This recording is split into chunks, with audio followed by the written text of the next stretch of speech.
Hello and welcome to my channel. I'm Jason White and this is Jason's Weird Reads, and this is a channel where I like to talk about books, mostly horror books, but also some fantasy and science fiction. If that sounds like your bag, please hit the subscribe button and we will discuss some books. Alright, so today I'm going to be doing part 2 to my guide to indie horror books, and this is where I list a bunch of authors that I think are great or I want to check out, and I'm telling you guys about them so that you can check them out too.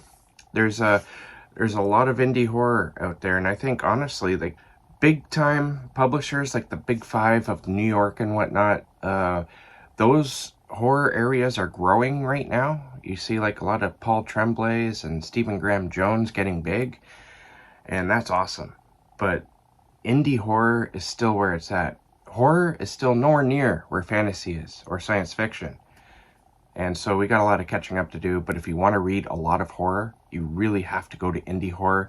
And there's a stigma about indie horror that it sucks, and it doesn't. You just have to know where to look. Let's get into the authors, shall we? Before actually I get into the authors, I just want to explain that I have 3 tiers here. The first tier is authors that I've read more than 2 books from, and I highly recommend them.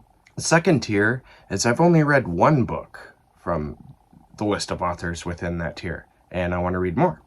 And then the third tier are a bunch of authors that I haven't read yet, and I want to check out because I've heard a lot of great things about them.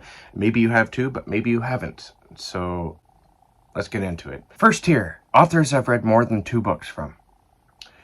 First up is Hailey Piper. Now, I started reading her last year. I think the year before that, 2020, is when she really started to make some waves within the indie horror world. And 2021 was really a big year for her. I could have my dates wrong here, but she is fairly recent on the scene. And whoa, she's a great writer. I can't believe that I almost didn't read her. Well, I would have gotten to her eventually, but I wanted to talk to her because I started reading The Possession of Natalie Glasgow, and that was my first one by her. And while I was reading it, I was like, I think I want to talk to this person. And so I emailed them and I bugged them for a copy of this because I didn't get the physical copy. I was bugging for an ebook copy, but this book was coming out soon. At the time when I was reading The Possession of Natalie Glasgow, and so I wanted to at least have read also her most recent book. So I read this book as well. Now, getting back to The Possession of Natalie Glasgow, I don't want to get too far into it. It's a novella. I forget how many pages it is, but it is pretty short. But it's a possession story, as the title would suggest. But it's also a very original possession story. You haven't read anything like this within the whole possession subgenre, and I highly recommend that book for that alone. It's also very good. And then I read The Worm and His Kings, and it's a cosmic horror story. It takes place pretty much under New York City's surface, within all the old abandoned subways. That for me right there is winning enough. I absolutely love that story though. And then I read Queen of Teeth. This book is crazy. I've talked about this book extensively. It made my top 10 of my 2021 books read. And I can't recommend it enough. If you want to check out what this book is about and what I think about it, then definitely check out one of those videos. I'll maybe put a card up there somewhere and maybe a link down there if I remember. But if not, it's fairly recent videos on my video list at this time anyway. Just check out my top 10 books read 2021. You'll see this on there somewhere. Spoiler alert if you haven't watched. All right, author number 2 within this tier is Rob Shepherd. Rob Shepherd, I met Rob Shepherd on Facebook initially, and he sent me a collection of his short stories, and that's The Grey's Anatomy. The cover will be there as well. I should have found the physical copy for this, but my bookcase is rather nightmarish, and I didn't really feel like hunting through it. Anyways, I read that collection of short stories, and The Grey's Anatomy, I I noticed right away Rob's his style of writing is it's not entirely modern.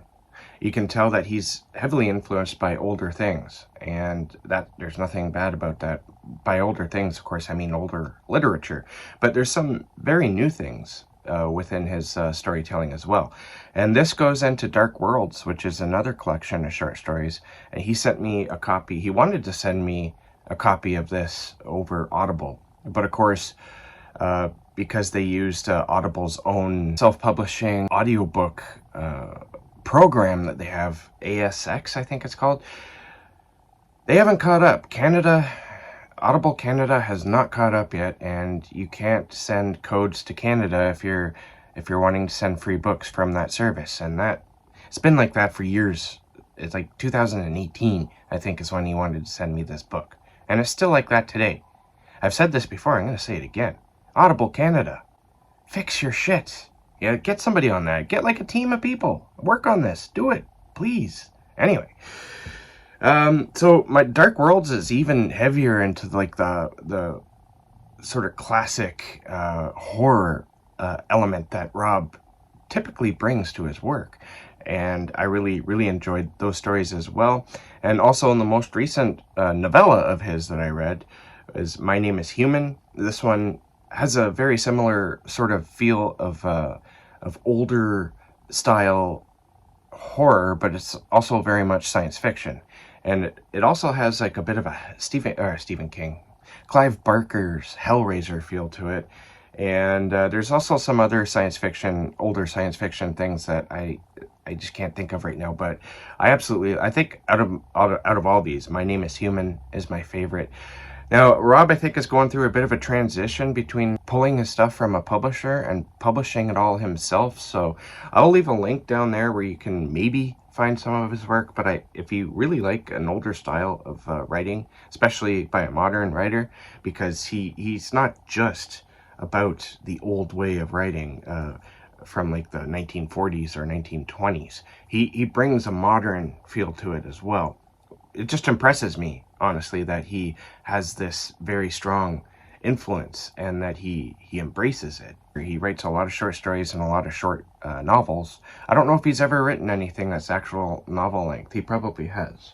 I have a few of his books here. So here's some more Rob Shepherd books. I don't have the Grey's Anatomy because, like I said, it's somewhere in here. I know where these are because I helped organize the way it is now. I have two other books that I haven't read yet by Rob, but I want to read, and that's Semiramis. I did not pronounce that correctly, but I think this might be a full-length novel. Looks like it's like 20 chapters. It's a good 200 pages. So there you go. And also Debtors by Rob Shepherd. Looking forward to reading these at some point. That's Rob Shepherd. Moving on to Tim Curran. Tim Curran, I discovered Tim Curran. Actually, he was recommended to me way back when I was a member of the Horror Aficionados group on Goodreads. I still am a member, I just don't really participate at all. Mostly because I just moved on to other things. Maybe one day I'll dip my toes back into that group, I don't know. But I was pretty heavy into that group about 10 years ago. And Dead Sea came out around then. And everyone there was just raving about this book by Tim Curran. And so I thought that, why not? Everyone's loving this book. I'm going to read it too. And I'm so glad I did because I found a new favorite author. Now, Dead Sea is it takes place over the Bermuda Triangle, and basically Tim Curran's Bermuda Triangle and all the ships that go and planes that go missing. The reason why is because there's a portal in there. It takes you to a very chaotic, and I don't know if I want to say Lovecraftian, but maybe Lovecraftian type of dimension, and it's full of monsters, and it's insane. Dead Sea, although a little bit bloated, a little bit long, there's a middle part to this book that drags a bit, but you will be introduced to Tim Curran's most skilled and talented. What he brings to the table when you're going to read him is that, first of all, he creates awesome monsters like nobody else does. Tim Curran's monsters are top tier. He also brings some very creepy scenes that creeped me out, and I don't get scared very often when reading horror books, but Tim Curran has scared me. Tim Curran is one of the only authors, actually, who have ever scared me. It's almost as though he knows how to scare me personally, and he does it in some of his books, not all of them, but some of them. And Dead Sea is just a lot of fun, except for maybe that middle part that drags a little bit. And there's one more thing that Tim Curran brings to the table, are his characters. They do tend to be a little bit similar between books, but you always have a very good conflict within the characters. There's always that one guy who has to fight against everything that the other guys want to do in order to survive. Tim Curran really brings out conflict within characters and within the characters themselves as individuals. So Dead Sea is perhaps my biggest recommendation here, especially if you like creature features like I do, because this book is, like I said, is filled with monsters. Next, I've talked about this book quite a bit on my channel here as well. I actually had somebody comment and said in one of my videos saying, you said this book was scary, but it's not scary. It didn't scare me at all. Well, congratulations. It did scare me though. And that's Fear Me. I love this book. Fear Me is, it's a prison story. And there's some pretty weird things happening in this prison. I'm not talking about, you know, the more sexual type of things. But, you know, there is this feel of you're actually in a prison. There's the story is, the atmosphere of the story is full of dread. And I think the dread really helps bring out the creepy scenes a lot within the story itself. Once the scary thing starts happening, the dread really helps pull that into something that kind of terrified me, honestly. So Fear Me is it's a novella length story. It's very short, easy to get through, and like I said, it's pretty creepy. So you might not find it scary, but I certainly found it scary. And I can't recommend this story enough. Leviathan. It's been a while since I read this one. So I don't remember exactly what it's about, but I remember having a lot of fun. It's a creature feature. It's got a monster in it. I'm going to read you the synopsis here, just as a refresher. There's something wrong on Seagull Island. When the atmospheric conditions are right, a doorway opens to a primeval world of monsters. I remember now. The locals won't talk about it. They live in denial. But that's free all about to change. There's a typo in here, and it's not mine because I copied and pasted. But that's all about to change. Johnny Horowitz, a much despised member of the paparazzi, has gotten a glimpse of something from prehistory that he isn't going to stop until he gets a photo of it. With Hurricane Amelia bearing down on the island, the doorway to the prehistoric sea is about to be thrown wide, and Johnny plans on being there when it opens up, with a camera in hand, regardless of the consequences. One reason why I really enjoyed this story is not just the monsters, was also I really enjoyed the main character, Johnny Horowitz, because he's a paparazzi guy, and he's not a good guy. You don't like him. You don't like him at all. By the end, maybe you do come to care for him a little bit, but he's a bit of an alcoholic. I tend to gravitate towards alcoholic characters. I'm not entirely sure why that is. I just think they're interesting. But Johnny in this story, he's a bit of an asshole, to be quite honest with you. And he sees this thing happen, and he decides that he has to capture it. And it was just a lot of fun. The whole story was a lot of fun. And so this is another novella. I've never really heard anybody ever talk about this story, and it needs to be talked about just a little bit more often because of how much fun it was. All right, now we're going to move into tier number 2. Now, these are, as I said before, authors I've read one book from, but want to read more. First up, I have Nicholas Kaufman. I read his book, The Hungry Earth, last year in preparation for an interview with him, and I was so glad I did because this book is a lot of fun. It's got a lot of weird science. I'm not going to explain this book too much because I've talked about it pretty extensively throughout last year, and it also made my top 10 list, so you can check that out as well. So The Hungry Earth has, like I said, it has a lot of weird science in it, all involving fungus.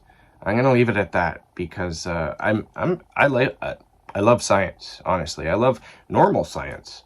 I love weird science. I really love science, space science, and physics, especially theoretical physics. I don't always understand it, but it's always mind-bending.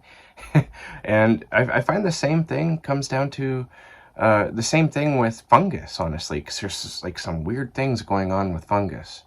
And Nicholas Kaufman, he goes into all that, and he tells you, you learn a lot about this weird stuff within the story itself. Nicholas Kaufman has written a fair amount of books, from my understanding, and I'm not going to stop at The Hungry Earth. Hungry Earth is book 1 of a new series, and book 2, I believe, they hope it's coming out this year, but it might not come out until 2023, so stay tuned, because you know I'll be talking about that, and I'll have Nicholas back on to talk about book number 2. But I want to read some of his backlist as well. I just want to get more familiar with Nicholas Kaufman. All right, next up is Shane Hawk. Shane Hawk, he doesn't have very much out right now. I believe he only has this collection, which is Anoka. Shane Hawk is Indigenous American, and he writes, a lot of his characters are Indigenous. Now, I wish that there were more Native American horror writers out there, because it's kind of it's a bit of a hole within the horror genre. We have Stephen Graham Jones, and we have Shane Hawk, and we have Owl Going Back. We need more. There might be more. If you know of more Indigenous horror writers, please let me know down there in the comments. But Anoka is a collection of short stories. It's a fairly short book, but it's fascinating. There's some stories in there that really resonated with me. Especially, there's this one story in this collection that resonated with me the most. It's about a guy who's struggling to be a good dad, and there's things that he does that I don't do or would never do. He resonated with me because he's like trying to be healthy. He's trying to not drink as much alcohol anymore, and he's constantly going around with these electrolyte drinks that he makes himself. For him, it's like this cucumber drink, and he's always drinking them to keep hydrated, because hydration is very important. And electrolytes, people underestimate electrolytes today, but this character, he understood electrolytes. And also, so that's me. I have my own little concoction of electrolytes that I've got with me everywhere I go, almost. He's also struggling to be a good dad, and I'm struggling to be a good dad. I only have one son, and that's the only kid I'm ever going to have, probably. Most likely. And I don't want to mess it up. I'm probably am messing it up. I'm probably going to mess it up. I'm only human. I can't, help but make mistakes. But I want to come out the other end, at least, on good footing with my son. And this story really, that's all this character wants to do. That isn't the only good story within Anoka. There's plenty of other good stories going on in this, and they're all horror. Like what I just described in that one short story doesn't sound like horror, but there's something terrible going on in that book, or in that story. And so I am totally dragging out these descriptions way too long, so let's move on to the next author, and that is Mark Leslie. I read this book, A Canadian Werewolf in New York, last year, and I don't think this book would be everyone's cup of tea, especially if you're a hardcore horror fan, because although there's a werewolf in it, and it's a play on an American werewolf in London, the old 1980s movie, werewolf movie, fantastic movie, may I add. This book isn't necessarily horror. It's more of a thriller, honestly. It's more of a mystery. Even I would go so far as saying a cozy mystery. That's just me, though. I mean, there's probably people who aren't so much into horror who would find the more horror elements than I would, because I'm sort of desensitized to a lot of horror elements. But I had a lot of fun listening to this book, because I listened to the audiobook. And there's a fairly long ending to this book that really took me back to my old David Letterman days, and I really appreciated that because I wasn't expecting it. And by my David Letterman days, I mean when I was watching David Letterman, because I used to watch him all the time. He was my favorite nighttime talk show host, and I would even go so far as to say as he still is because of my memories of his show. So this is a series as well. It's book 1, and I'm hoping to continue that series as well. But you can't, if you just want something cozy and fun, you can't go wrong with a Canadian werewolf in New York. It's very much fun. All right, tier number 3.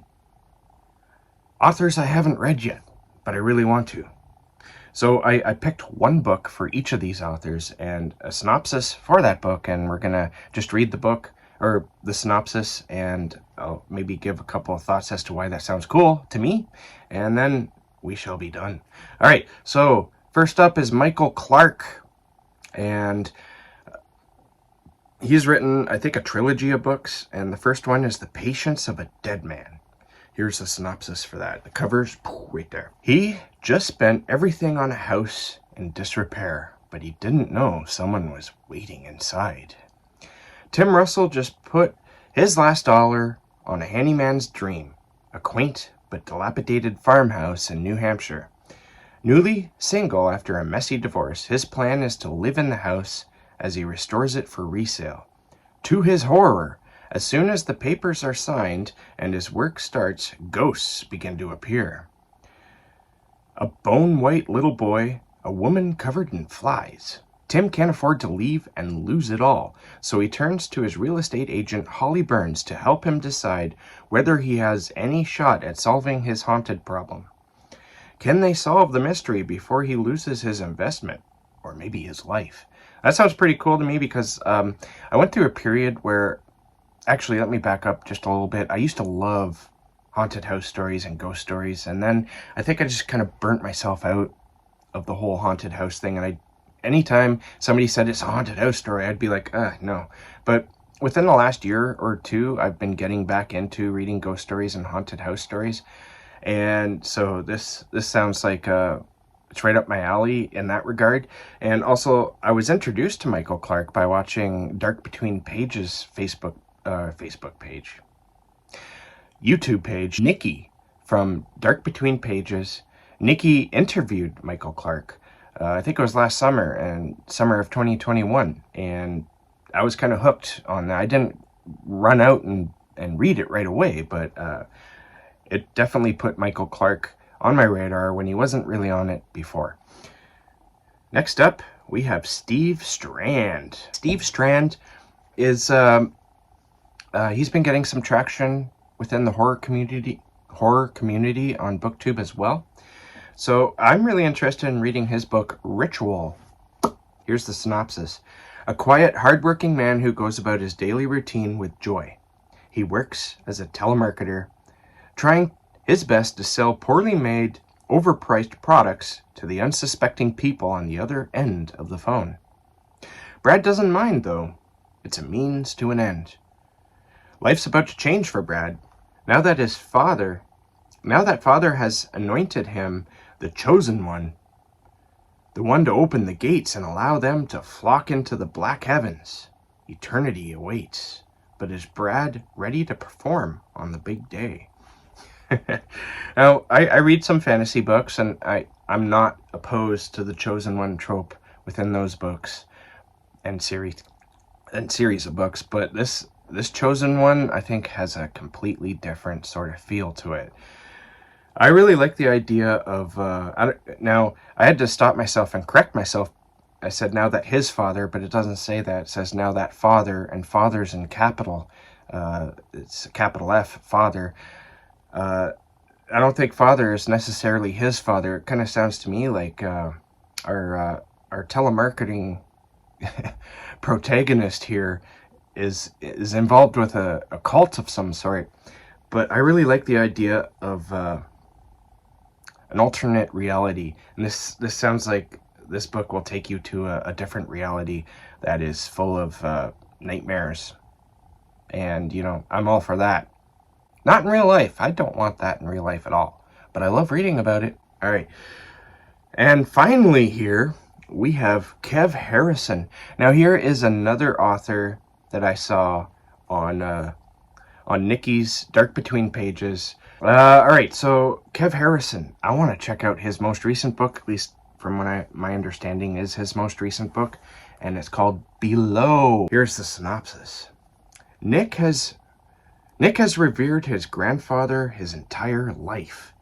The absent hero, his namesake, buried alive in his final act of courage, an ocean of thousands of miles away.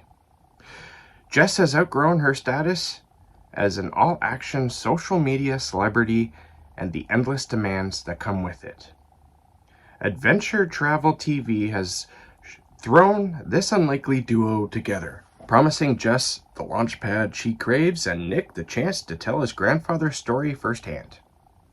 In the newly uncovered mine that still holds his remains from the twilight days of the gold rush, is it a dream come true or a nightmare as someone or something stirs below? Yeah, that sounds pretty damn awesome if you ask me. I really like it taking place in a mine. It kind of reminds me, speaking of Tim Curran earlier, he has another book I thought about adding to this list, The Underdwelling, which I mentioned recently in my Stephen King book tag, that he was the first author to give me an actual nightmare with that book. And it takes place in a mine. And so does this one, and that's what draws me to the story. I'm not necessarily claustrophobic. Maybe I'm borderline claustrophobic, but the idea of being miles below the Earth's surface, where you're surrounded by rock, could come crumbling down at any time, or it could squeeze you, like in that garbage compactor in Star Wars. I'm that type of claustrophobic. That's my type of claustrophobia. That terrifies me. And so that sounds awesome. I need to read this book. All right, so there you have it. My second installment of a guide to indie horror writers. Now, there's so many indie horror writers out there that I can't cover them all, but I do think I have enough on that list that I first created when I was just going to make one video of this. So that was the original plan. I was just going to make one video. Why not make it like a top 10 of indie horror writers? And then by the end of it, there was like 30 writers there. And I was like, oh my God. And some of them weren't writers I'd even read yet. And I was like, why are they there? Oh, because I want to read them really badly. And so I decided to split the list up into 3 tiers, as you saw in this video here, and the first video. And also to split the video up into 3 videos. So there is one more to come. But I don't know for sure if I'll go beyond that. But I think if you take these 3 videos, once they're all complete, I think that's a really great starting. I mean, there's like more than 30 authors, and that's a fair amount. So thank you for watching. If you've stayed this long and you watched the whole thing, man, do I ever appreciate you. Please leave me some books, a stack of books in the comments there, and I will leave you some more books in return. Thank you.